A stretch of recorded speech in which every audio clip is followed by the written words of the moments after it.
एक बार की बात है, एक युवक ने शादी के कुछ साल बाद अपने पिता से कहा कि वह विदेश जाकर व्यापार करना चाहता है। पिता ने उसकी मंजूरी दे दी। युवक अपने माँ बाप और गर्भवती पत्नी को छोड़कर व्यापार करने के लिए विदेश चला गया।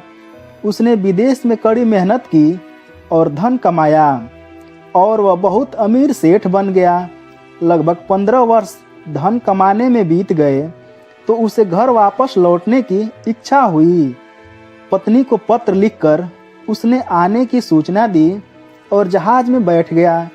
वह सेठ कुछ दिनों बाद अपने नगर पहुंचा। नगर के चौराहे पर ही उसने देखा कि एक व्यक्ति एक बोर्ड के साथ खड़ा था। उस बोर्ड पर उसने लिख रखा था कि बेशकीमती ज्ञान के सूत्र। सेठ ने उस व्यक्ति के पास जाकर पता किया तो उसने बताया कि मैं बेशकीमती ज्ञान के सूत्र बेच रहा हूँ। तो सेठ बोला, ठीक है, एक सूत्र मुझे भी दे दो। वह आदमी बोला, मेरे हर ज्ञान सूत्र की कीमत 100 स्वर्ण मुद्राएं हैं। सेठ को यह सौदा महंगा तो लगा, लेकिन उसने एक ज्ञान सूत्र खरीद लिया। उस व्यक्ति ने सेठ को ज्ञान सूत्र दे दिया।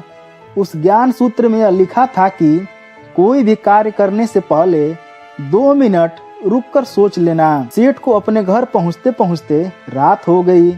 सेठ ने सोचा, इतने साल बाद लौटा हूं तो क्यों न सीधे पत्नी के पास पहुंचकर उसे आश्चर्यचकित कर दूं।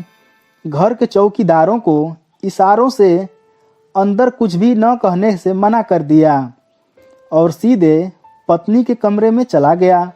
वहां का नज़ारा देखकर वह चौंक गया। उसने देखा कि उसकी पत्नी के साथ एक युवक सोया हुआ था। यह देखकर सेठ गुस्से से आग बबूला हो गया।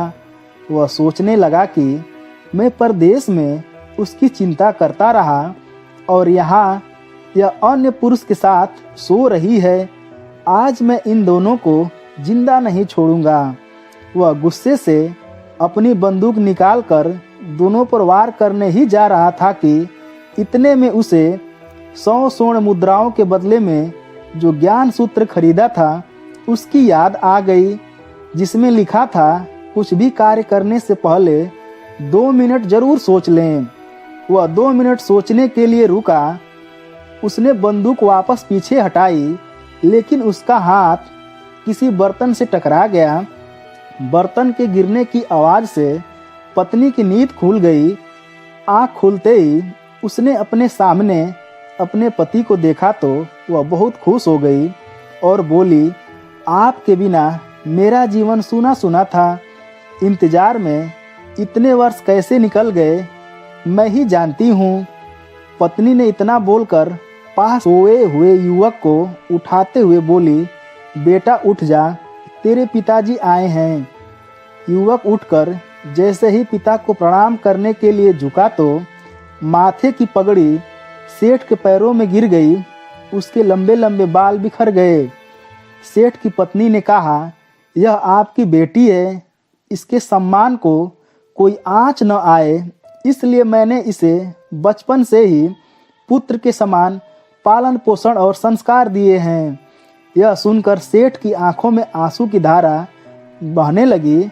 उसने पत्नी और बेटी को गले लगा लिया और सोचने लगा, यदि आज मैंने उस ज्ञान सूत्र पर अमल नहीं किया होता तो आवेश में आकर कितना अनर्थ हो जाता। मेरे हाथों से मेरा ही निर्दोष परिवार खत्म हो जाता। दोस्तों, इस कहानी से हमें यह शिक्षा मिलती है कि जल्दीबाजी में आकर कोई भी निर्णय न लें, क्योंकि जब हम आवेश में होते हैं तो हमें अच्छे बुरे का ख्याल नहीं रहता। इसलिए गुस्सा होने की स्थिति में कोई भी निर्णय ना लें। कुछ देर रुकें और दिमाग ठंडा होने दें और फिर सोचें कि क्या सही है और क्या गलत। दोस्तों, आपको यह शिक्षाप्रद कहानी कैसी लगी कमेंट करके बताइएगा और साथ ही वीडियो को लाइक कर दीजिएगा। और अगर आपने इस चैनल को सब्सक्राइब नहीं किया है तो सब्सक्राइब कर दीजिएगा। धन्यवाद।